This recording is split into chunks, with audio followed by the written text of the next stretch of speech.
Breaking news. Okay, ಎಲ್ಲರೂ ಕೂಡ ಯಾರೆಲ್ಲ ನೋಡ್ತಿದ್ರು KCET ಮತ್ತು ನೀಟ್ ಸ್ಟೂಡೆಂಟ್ಸ್ಗೆ ಒಂದು ಇಂಪಾರ್ಟೆಂಟ್ ಅಪ್ಡೇಟ್ ಏನಪ್ಪ ಅಂತಂದರೆ, ಫೈನಲ್ ಆಗಿ ಸುಪ್ರೀಂ ಕೋರ್ಟ್ ಕಡೆಯಿಂದ ನೀಟ್ ಸ್ಟೂಡೆಂಟ್ಸ್ಗೆ ಏನಾಗಿತ್ತು ಅಂತಂದರೆ ಒಂದು ಫೈನಲ್ ಡಿಸಿಷನ್ ಅನ್ನೋದು ರೀನೀಟ್ ಆಗುತ್ತಾ ಇಲ್ಲವೋ ಅಂತಂದು ಎಷ್ಟೋ ಜನ ತಲೆ ಕೆಡ್ಸ್ಕೊಂಡು ಕುಂತಿದ್ರಿ. ಬಟ್ ಇವಾಗ ಕೊನೆಯದಾಗಿ ಸುಪ್ರೀಂ ಕೋರ್ಟಿಂದ ಒಂದು ಫೈನಲ್ ಡಿಸಿಷನ್ ಅನ್ನೋದು ಬಂದೈತೆ. ಏನು ಹೇಳಿದ್ರಪ್ಪ ಸುಪ್ರೀಂ ಕೋರ್ಟ್ ರೀನೀಟ್ ಆಗುತ್ತಾ ಇಲ್ಲ ಅಂತ ನೋಡೋದಂತಂದರೆ, ಇಲ್ಲಿ ಕೊಟ್ಟಿದ್ದಾರೆ breaking: Supreme Court refuse to cancel re NEET UG 2024 says there is no material to show systematic breach ಅಂತಂದ್ರೆ ನೋಡ್ತಿರ್ಬೋದು. ನಿಮ್ಗೆ ಇಲ್ಲೇ ಅರ್ಥ ಆಗಿಬಿಡುತ್ತೆ ಅನ್ಕೊಂತೀನಿ. Breaking: no re NEET Supreme Court ಅಂತಂದರೆ ಯಾವುದೇ ಥರದ ರೀನೀಟ್ ಇಲ್ಲ ಅಂತಂದು CGI ಏನು ಮಾಡಿದಾರೆ ಅಂತಂದರೆ ಫೈನಲ್ ಆಗಿ ಒಂದು ಡಿಸಿಷನ್ ಕೊಟ್ಟಿದ್ದಾರೆ. ಸೊ ಹಂಗಾಗ್ಬಿಟ್ಟು ನಿಮಗೆ ಏನಪ್ಪ ಮತ್ತು ಇನ್ಮೇಲೆ ಎಷ್ಟೋ ಜನ ಅಂದರೆ ಎಲ್ಲ ಸ್ಟೂಡೆಂಟ್ಸು ಸುಪ್ರೀಂ ಕೋರ್ಟ್ಗೆ ಅಗೇನೆಸ್ಟ್ NTA ಆದವ್ರಿಗೆ ಕೋರ್ಟ್ ಹಾಕಿದ್ರು. ಅಂದರೆ 7ನೇ ತಾರೀಕು ಇದ್ದದ್ದು 11ಕ್ಕೆ, 11 ಇದ್ದದ್ದು 18 22ಕ್ಕೆ. ಓಕೆ, ಇದೇ ರೀತಿ ಮುಂದೆ ಹಾಕ್ಕೊಂತ ಬಂದಿತ್ತು. ಇವಾಗ ಕೊನೆಯದಾಗಿ ಏನಪ್ಪ ಅಂತಂದರೆ ಇವಾಗ ಒಂದು ಅಂದರೆ ಫೈನಲ್ ಆಗಿ ಡಿಸಿಷನ್ ಅನ್ನೋದು ಕೊಟ್ಟಿದ್ದಾರೆ. ಇದರಿಂದ ಹುಡುಗರಿಗೆ ಎಷ್ಟೆಲ್ಲ ಬೇಜಾರಾಗಿದೆ ಅಂತ ನೋಡೋದಂತಂದರೆ, ಇದ್ರ ಕೆಳಗಡೆ ಓಕೆ ಲೈವ್ ಲಾದಲ್ಲೇ ನೋಡ್ತಿದ್ರೆ ಟ್ವಿಟ್ಟರಲ್ಲಿ ಗೊತ್ತಾಗುತ್ತೆ. ಸ್ಟೂಡೆಂಟ್ಸ್ ತಮ್ಮ ಒಂದು ಅಳಲು ತೋಡ್ಕೊಳ್ತಾರೆ. ಏನೇನಂತಂದರೆ, for example, if court knows everything then why did it takes too much time. Okay, ಕೋರ್ಟ್ಗೆ ಎಲ್ಲನೂ ಕೂಡ ಗೊತ್ತಿದ್ರೆ ಏನಕ್ಕೆ ಇಷ್ಟೆಲ್ಲ ಟೈಮ್ ತೊಗೋಬೇಕಿತ್ತು. They have to pass the order when petition got file, but no one takes seriousness about this matter. Everybody are doing politicals ಅಂತಂದರೆ ಇಲ್ಲಿ ಏನು ಹೇಳ್ತಿದ್ದಾರೆ ಅಂತಂದರೆ, ಎಲ್ಲರೂ ಕೂಡ ತಮ್ಮದೇ ಥರನಾದ ಆಟ ಆಡ್ತಿದ್ದಾರೆ. ಓಕೆ, ಇಲ್ಲಿ ಯಾರು ಕೂಡ ಇವರು ಹುಡುಗರದ ಗೋಳು ಕೇಳೋರೆ ಯಾರು ಇಲ್ದಂಗೆ ಆಗಿಬಿಡತ್ತೆ. ಸರಿ, ಫಾರ್ ಎಕ್ಸಾಂಪಲ್ ನೋಡೋದಂತಂದರೆ, finally cheaters winner. Okay, thanks CGI sir ಅಂತಂದರೆ ಇಲ್ಲಿ ನೋಡ್ತಿರ್ಬೋದು.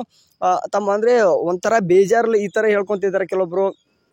ಬಟ್ ಕೆಲವೊಬ್ಬರು ಅಂತ ಹೇಳ್ತಿದ್ದಾರೆ ಫೈನಲಿ ಏನಪ್ಪ ಅಂತಂದರೆ ರಿಚ್ ಸ್ಟೂಡೆಂಟ್ಸ್ ಎಲ್ಲ ಯಾರಿದ್ರು ಅವರೆಲ್ಲ ಓನ್ ಆದರು, ಈ ಥರ ಎಲ್ಲರೂ ಕೂಡ ಹೇಳ್ತಿದ್ದಾರೆ. ಈಗ ಸದ್ಯಕ್ಕಂತರೂ ಇವಾಗ ಯಾವ ರೀತಿ ನಮಗೆ ಗೊತ್ತಾಗ್ತಿಲ್ಲ. ಯಾಕಂದರೆ ಎಲ್ಲನೂ ಕೂಡ ಅವ್ರ ಮುಂದೆ ಇಟ್ಟರೆ ಅಂದರೆ ಕಣ್ಣಿಗೆ ಕಾಣಿಸೋದು ಎಷ್ಟೊಂದೆಲ್ಲ ಕಾಣಿಸ್ತಿದ್ದು ನಮಗೆ. ಅಂತಂದರೆ ಏನೇನೆಲ್ಲ ಪೇಪರ್ ಲೀಕ್ ಆಗಿದೆ ಅಂತ ಅವ್ರಿಗೂ ಗೊತ್ತಿತ್ತು, NTA ಆದವ್ರಿಗೆ. ಅದನ್ನು ಕೂಡ ಕೋರ್ಟಲ್ಲಿ ತಡ ಮಾಡಿದರು. ಗೊತ್ತಾಗೋಕೆ ಕೋರ್ಟಲ್ಲಿ ಕೂಡ ಗೊತ್ತಾಯಿತು, ಅದು ತಡ ಮಾಡಿದರು, ಗೊತ್ತಾಯಿತು, ಏನೇನೆಲ್ಲ ಆಯಿತು. ಓಕೆ, ನಿಮಗೆಲ್ಲ ಅಂದರೆ ಕಂಟಿನ್ಯೂಸ್ ಅಪ್ಡೇಟ್ ನೋಡ್ತಾ ಇದ್ದೀರಿ ಅನ್ಕೊತಿದ್ದೆ ನಾನು. ಅಂದರೆ ಅಪ್ ಟು 7 to 22ವರೆಗೂ ಏನೇನೆಲ್ಲ ಆಗಿದೆ ಅಂತಂದು. ಬಟ್ ಇಷ್ಟೆಲ್ಲ ನಡೆದ್ರೂ ಕೂಡ ಏನಕ್ಕೆ ರೀನೀಟ್ ಮಾಡಲಿಲ್ಲ ಅನ್ನೋದೇ ಇವಾಗೊಂದು ಸದ್ಯಕ್ಕೊಂದು ಎಲ್ಲರೂ ಕೂಡ ಕಾಡ್ತಿರೋದು.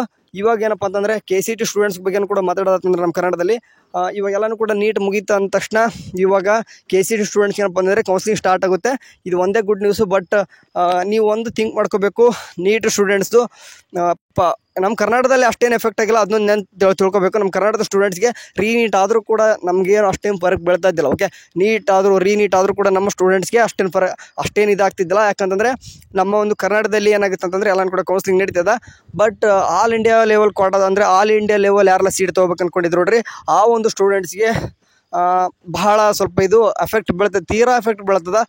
ಯಾಕಂದರೆ ವರ್ಷಗಟ್ಟಲೆ ಕುಂತ್ಕೊಂಡು ಓದ್ಕೊಂಡು ಇಷ್ಟೆಲ್ಲ ಆದಮೇಲೂ ಕೂಡ ಏನು ಮಾಡ್ಲಿಕ್ಕಾಗಲ್ಲ. ಸದ್ಯಕ್ಕಂತೂ ಏನಪ್ಪ ಅಂದರೆ ನೀಟ್ ಸ್ಟೂಡೆಂಟ್ಸ್ ಇಷ್ಟು ಹೇಳ್ತೀನಿ, ನಮ್ಮ ಕರ್ನಾಟಕದಲ್ಲಿ ಇವಾಗ ರಿಜಿಸ್ಟ್ರೇಷನ್ ಅಂತೂ ಕೈದಲ್ಲಿ ಸ್ಟಾರ್ಟ್ ಮಾಡ್ತಾರೆ ಇನ್ಮೇಲೆ. ಯಾಕಂದರೆ ಡಿಸಿಷನ್ನೇ ಬಂದುಬಿಡುತ್ತೆ, ಇವಾಗ ಏನು ಮಾಡೋಕ್ಕಾಗಲ್ಲ.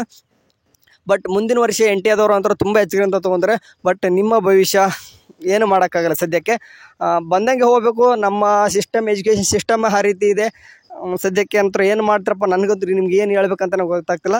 ಸರಿ, ಇವಾಗ ಏನಂತಂದರೆ ಕೊನೆಗೆ ನಮ್ಮ KCET ಸ್ಟೂಡೆಂಟ್ಸ್ ಬಗ್ಗೆ ಕೂಡ ಮಾತಾಡೋದಂತಂದರೆ, ಇವಾಗ ನೀಟ್ ಕೂಡ ರಿಜಿಸ್ಟ್ರೇಷನ್ ಸ್ಟಾರ್ಟ್ ಆಗುತ್ತೆ, ಅವ್ರದ್ದು ಕೂಡ ಡಾಕ್ಯುಮೆಂಟ್ ವೆರಿಫಿಕೇಷನ್ ಸ್ಟಾರ್ಟ್ ಆಗುತ್ತೆ. ಅವ್ರದ್ದು ಕೂಡ ಒಂದು ವೆರಿಫಿಕೇಷನ್ ಸ್ಲಿಪ್ ಬಿಡ್ತಾರೆ. ಅದಾದ ತಕ್ಷಣ ಎರಡು ಕೂಡ ಕಂಬೈಂಡಾಗಿ ಆಪ್ಷನ್ ಇಂಟರ್ ನಡೀತಾವೆ. ಅಂದರೆ ಅವರು ಕೂಡ ಹೇಳಿದ್ರು ಆಲ್ ಇಂಡಿಯಾ ಲೆವೆಲ್ ಅಂದರೆ MCC ಅವರು ಕೂಡ ಕೌನ್ಸಿಲಿಂಗ್ ಸ್ಟಾರ್ಟ್ ಮಾಡ್ತೀನಿ 24th ಅಂತ ಹೇಳಿದ್ರು. ಸೊ ಅಂದಂಗೆ ಇವತ್ತು ಆ್ಯಕ್ಚುಲಿ ನೋಡ್ತಾ ಇತ್ತಂದರೆ ಇವತ್ತು 23rd. ಓಕೆ, 23rd ಅಂತಂದರೆ ನಾಳೆಯಿಂದ ಸ್ಟಾರ್ಟ್ ಮಾಡ್ಕೊತಾರಂತ. ನಾಳೆಯಿಂದ ಏನೇನು ಮಾಡ್ತಾರೋ ನೋಡೋಣ. ಓಕೆ, ಅವ್ರದ್ದು ಕೂಡ ಅಂದರೆ MCC ಅವ್ರದ್ದು ಸ್ವಲ್ಪ ಫಸ್ಟ್ ರೌಂಡ್ ಆಪ್ಷನ್ ಇಂಟರ್ವರೆಗೂ ಹೋದರೆ, ನಮ್ಮದು ಅಟ್ಲೀಸ್ಟ್ ಒಂದು ಫಸ್ಟ್ ರೌಂಡ್ ಶೆಡ್ಯೂಲ್ ಬಿಡ್ತೀನಿ ಅಂತ KEದವ್ರು ಹೇಳಿದ್ರು. ಬಟ್ ಏನೇನು KEದವ್ರು ಹೇಳೋಕ್ಕಾಗಲ್ಲ ರೀ, ಅಂತಂದರೆ ಅವ್ರು ನಂಬ್ಕೊಂಡು ಕೂತ್ರೆ ಹಾಗಲ್ಲ ಅಂತಂದು ಇವಾಗಲೇ ಸ್ಟಾರ್ಟ್ ಮಾಡಿದ್ರೆ ನೋಡೋಣ. ಇನ್ನು ಮುಂದಿನ ದಿನಮಾನಗಳಲ್ಲಿ ಇನ್ನೇನೆಲ್ಲ ನಮ್ಮ KEದಲ್ಲಿ ಬಿಡ್ತಾರೋ ಎಲ್ಲನೂ ಕೂಡ ಕೌನ್ಸಿಲಿಂಗು ಎರಡೂ ಕೂಡ ಇರ್ತದೆ. ಅದೊಂದು ನೆನ್ಪಿಟ್ಕೋಬೇಕು, ನೀಟ್ ಮತ್ತು KCET ಎರಡೂ ಕೂಡ ಕಂಬೈಂಡಾಗಿ ಆಪ್ಷನ್ ಇಂಟರ್ ಇರ್ತದೆ. ಈ ವರ್ಷನೂ ಕೂಡ ಸೇಮ್. ಸದ್ಯಕ್ಕಂತೂ KCET ಸ್ಟೂಡೆಂಟ್ಸ್ಗೆ ಒಂದು ಖುಷಿ ವಿಚಾರ ಇಷ್ಟೇ, ನೀಟ್ ಅವ್ರದ್ದು ರೀನೀಟ್ ಆಗದಿರೋ ಕಾರಣ ನಿಮ್ಮದು ಬೇಗ ಏನಾಗುತ್ತೆ ಅಂತಂದರೆ ಕೌನ್ಸಿಲಿಂಗ್ ಸ್ಟಾರ್ಟ್ ಅಂತಂದರೆ ಇನ್ಮೇಲೆ ಸ್ಟಾರ್ಟ್ ಆಗುತ್ತೆ ಅಂತ ತಿಳ್ಕೊಬೇಕು. ಸರಿ, ಇದೇ ರೀತಿ ಏನಾದರೂ ಒಂದು ಏನಾದರೂ ಅಪ್ಡೇಟ್ ಬಂತಂದರೆ ನೀವು ತಿಳಿಸುವಂಥ ಪ್ರಯತ್ನ ನಮ್ಮ ಚಾನಲಲ್ಲಿ ನಡೀತಾ ಇರ್ತಾರೆ. ಅಲ್ಲಿವರೆಗೂ ಚಾನಲ್ ನೋಡ್ತಾರೆ. Take care.